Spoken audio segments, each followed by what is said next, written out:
So today on the Hill, the House Republicans grilled FBI Director Christopher Wray over concerns that top officials in his agency may be tainted by their political bias. Watch this.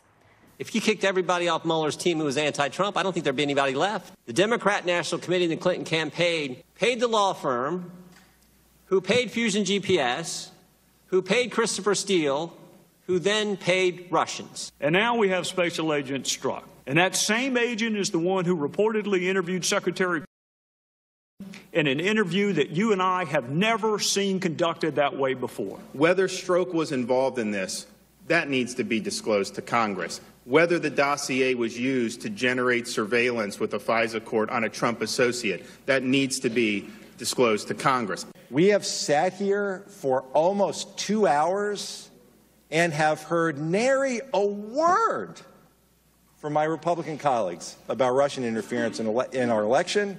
So you get the idea of what it was like in there today. Congressman Gohmert, during these hearings this afternoon, he asked about specific names at the FBI with regard to the Russia investigation. Have you heard him open aligning himself with political bias against the Trump administration? No. Mike McGarity? No. Josh Skule? No. Ryan Parman? No. Here now, Texas Congressman Gohmert. Good to see you this evening, sir. Thank you very much for being here. Those are interesting. And by the way, after my colleague across the aisle said he hadn't heard nary a word about Russian influence, I went ahead and said I'm glad he brought it up, basically, because we need to talk about the Russian collusion in trying to get uranium and the killing of that story. So we brought up the Russian collusion with the Clinton State Department. Yeah. So anyway, well, it was clear that as usual in these environments, there were two different agendas that were deeply at work today in the hearing room. Well, Martha, but I'm very we really curious. wanted to get to the truth. No, I want to know why you asked for those specific names. Do you believe that the people that you named in that hearing today need to be removed from the investigation or from the FBI? Why did you pick their names? Well, this is the only place I have to ask the FBI director if he knows of anything like that.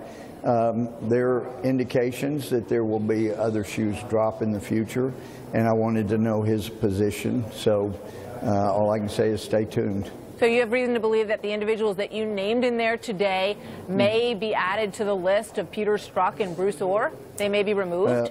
Martha, you know, before I was a judge and a Chief Justice, I tried lawsuits, and this is the opening stage of where you gather information, and that's the way I took it. I wanted to know what McCabe knew before we take any other steps. So I'll be glad to talk to you when we have other information. We'll look forward to that. You know, the underlying umbrella question here, though, is whether or not the FBI and the DOJ were involved in perpetuating in the initiation, I should say, of this dossier, and that's the big question about why Bruce Orr was meeting with Martha, Christopher Steele and was also meeting with Fusion GPS, Glenn Simpson. Oh, it's outrageous, and we still need to know. And I thought Ron DeSantis did a great job, you know, pointing out we need to know if you took a politically contrived and paid for dossier that ended up being totally false, and you use that as a basis to go to the Foreign Intelligence Surveillance Court and get a warrant to surveil members of the opposition presidential election team. If that's the case, then the FBI has been co-opted and corrupted beyond perhaps even the sorriest days of the FBI's time when J. Edgar Hoover was wiretapping Martin Luther King. Congressman Gohmert, thank you very much, sir. Good to see you tonight. Thank you, Martha.